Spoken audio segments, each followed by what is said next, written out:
ಕೆಲವರು ಪ್ರೀತಿ ತೋರಿಸುವುದಿಲ್ಲ, ಅವರದನ್ನು ತಾಳಿಕೊಳ್ಳುತ್ತಾರೆ. ಈ ಕಥೆ ಒಬ್ಬ ಮಗನ ಬಗ್ಗೆ ಅಲ್ಲ, ಒಬ್ಬ ಮಗ ಒಮ್ಮೆ ತಿರುಗಿ ನೋಡಿದ ಕಥೆ.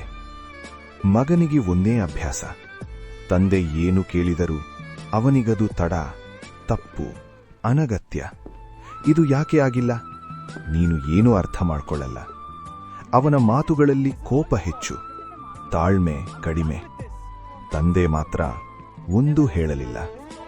ಅವನ ಮುಂದೆ, ಇತರರ ಮುಂದೆ ಮೌನವೇ ಉತ್ತರವಾಗಿತ್ತು. ಜನರು ನೋಡಿದರು, ಮಾತಾಡಿದರು, ಹಿಂಬಿಚ್ಚಿ ಮಾತನಾಡಿದರು. ಈ ಮನೆಯಲ್ಲೆಲ್ಲ ಗಲಾಟೆ ಇದೆ, ಮಗನಿಗೆ ಗೌರವವೇ ಇಲ್ಲ. ತಂದೆ ಎಲ್ಲವನ್ನೂ ಕೇಳಿದ, ಆದರೂ ಉತ್ತರ ಕೊಡಲಿಲ್ಲ. ಅವನಿಗೆ ಗೊತ್ತಿತ್ತು, ಮಾತು ತಿರುಗಿ ಹೊಡೆದರೆ ಸಂಬಂಧ ಮುರಿಯುತ್ತದೆ. ಹೀಗಾಗಿ ಅವನು ತನ್ನ ನೋವನ್ನು ತನ್ನೊಳಗೆ ಇಟ್ಟುಕೊಂಡ. ಕೆಲವೊಮ್ಮೆ ರಾತ್ರಿ ಒಬ್ಬನೇ ಕುಳಿತು ನಿಶ್ಶಬ್ದವಾಗಿ ಉಸಿರೆಳೆದ. ಒಂದು ದಿನ ಮಗ ಬೇಗ ಮನೆಗೆ ಬಂದ. ಮನೆ ಕತ್ತಲಿತ್ತು, ತಂದೆ ಇನ್ನೂ ಬಂದಿರಲಿಲ್ಲ. ಮೊದಲ ಬಾರಿ ಮಗ ಕಾಯ್ದ.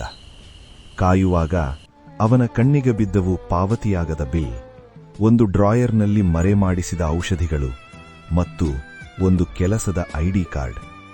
ಅವನಿಗೆ ಗೊತ್ತಿರದ ಎರಡನೇ ಕೆಲಸ. ಅಷ್ಟರಲ್ಲಿ ಬಾಗಿಲು ತೆರೆದುಕೊಂಡಿತು. ತಂದೆ ಒಳಬಂದ. ದಣಿದ ದೇಹ, ಬೆವರಿನಿಂದ ನೆನೆದ ಮುಖ, ಆದರೂ ಅವನ ಮುಖದಲ್ಲಿ ನಗು. ಆ ಕ್ಷಣ ಮಗ ಅರ್ಥ ಮಾಡಿಕೊಂಡ, ಈ ಎಲ್ಲ ಕಷ್ಟ ತನ್ನ ಕಾಲೇಜಿಗಾಗಿ, ತನ್ನ ಕನಸುಗಳಿಗಾಗಿ. ಆ ರಾತ್ರಿ ಮಗ ನಿದ್ದೆ ಮಾಡಲಿಲ್ಲ. ತಾನು ಹೇಳಿದ ಪ್ರತಿಯೊಂದು ಕಠಿಣ ಮಾತು ಮನಸ್ಸಿನಲ್ಲಿ ಮರುಮರು ಕೇಳಿಸಿತು.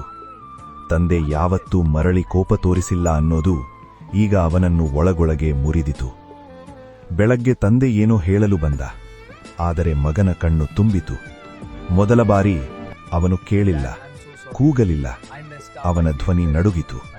ಅಪ್ಪ, ನನಗೆ ಗೊತ್ತಿರಲಿಲ್ಲ, ಕ್ಷಮಿಸಿ.